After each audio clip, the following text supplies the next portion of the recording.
I got a new subscriber, that means new review! Hello to TYTD Reviews, recommended by Alan Spicer, Mr. Harry Brett, because he likes me and hates his friends. Today we review a movie that's right down his alley with a video nasty. Video nasties, for those uninformed, are in 1984 some morality group in the UK found a loophole that said technically it's illegal to sell unrated VHS tape. They were split up into different categories of severity. We have reviewed 5 such films so far. Movies that the video store owner was arrested if he had on the shelves. Videos that were seized and the owner had to make a public apology for selling such smut. And one that just wasn't allowed to be put on VHS because it was too similar to a local crime. I've already eaten up enough time with that bullshit. How about we actually review a movie with The Slayer from 1982. It starts off with a dream sequence, like any good horror movie.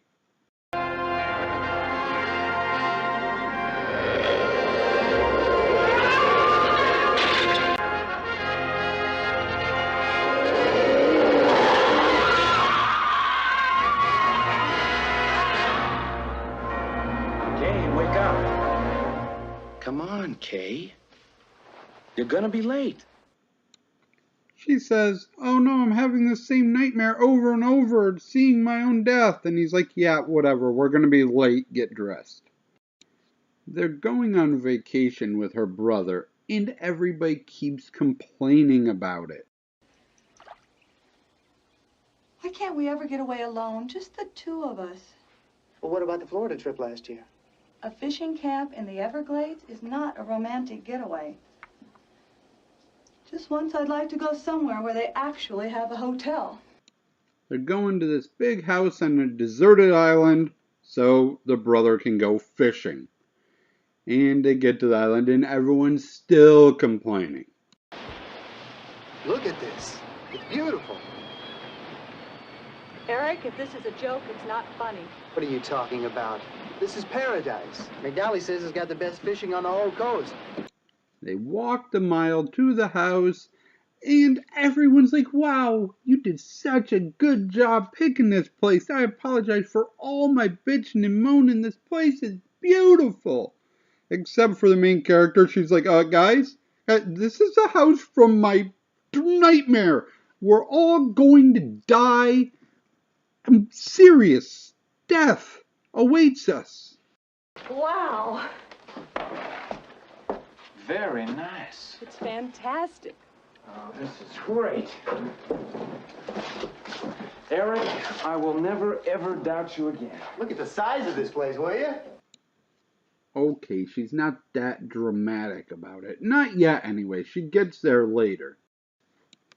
Meanwhile, the guy who brought them to the island had left, but he came back to warn them of a hurricane, and he is murdered.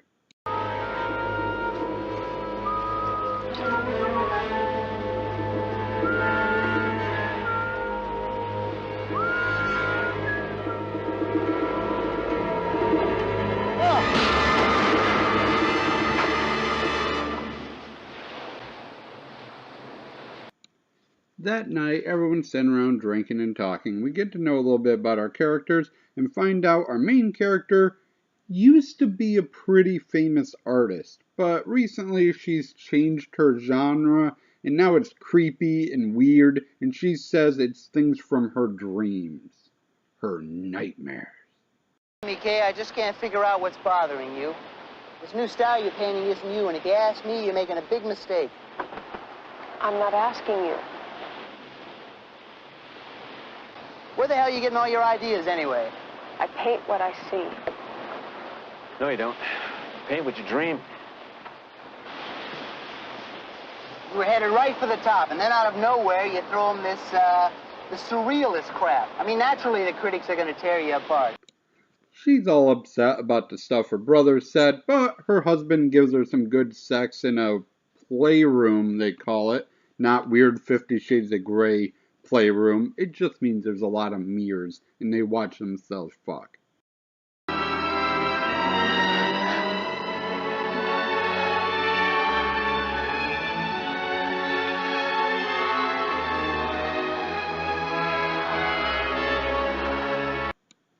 For some reason, the husband doesn't stay in bed and instead wanders around the basement and is immediately murdered.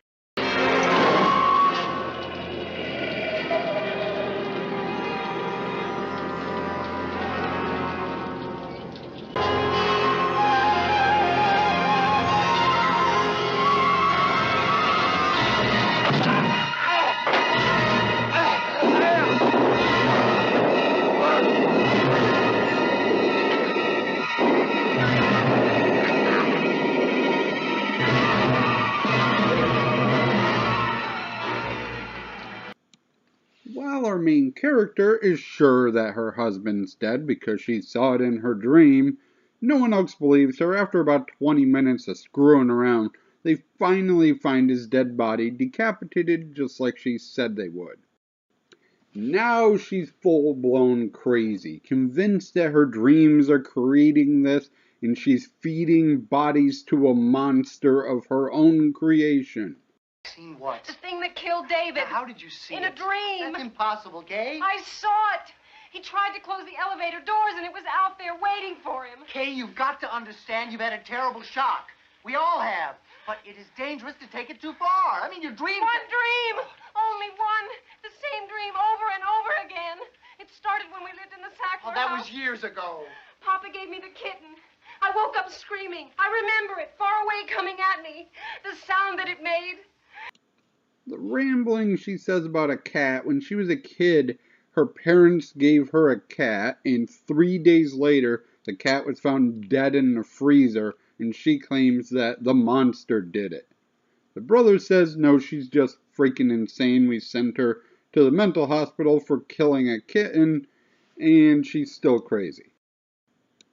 The brother and his wife drug her with some phenobarbital so she'll fall asleep and go look for help. Don't leave me alone. You'll be all right in the house. Just lock the door and make sure you don't open it for anything. I won't be long, I promise. Okay? Stay in the house.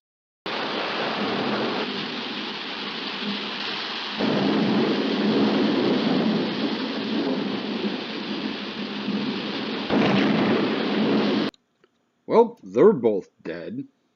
Now, our main character, she shouldn't stay in the house because she knows what's going to happen. She dreamed her own death in this house, but yet she locks herself in the house.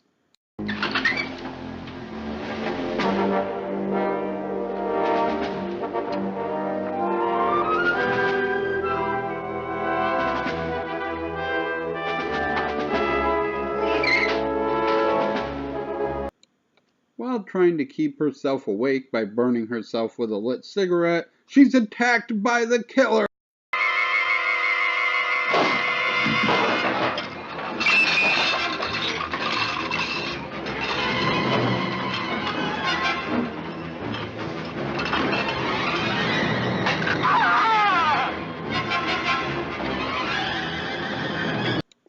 It's the guy that dropped them off on the island.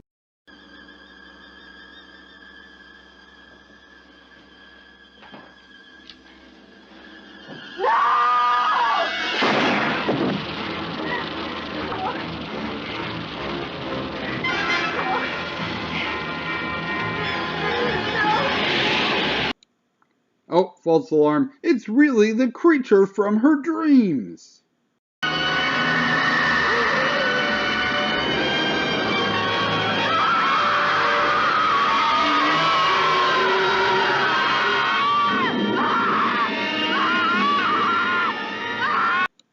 Nope, it was really all a dream the entire time from when she was a little kid and got the kitten.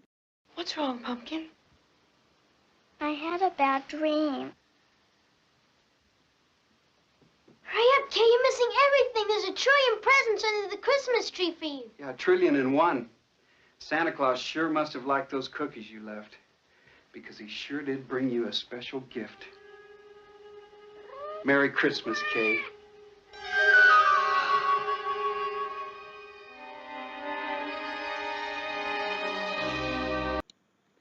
That's it for this one. It was directed by J.S. Cardone. He did a bunch of not very good movies.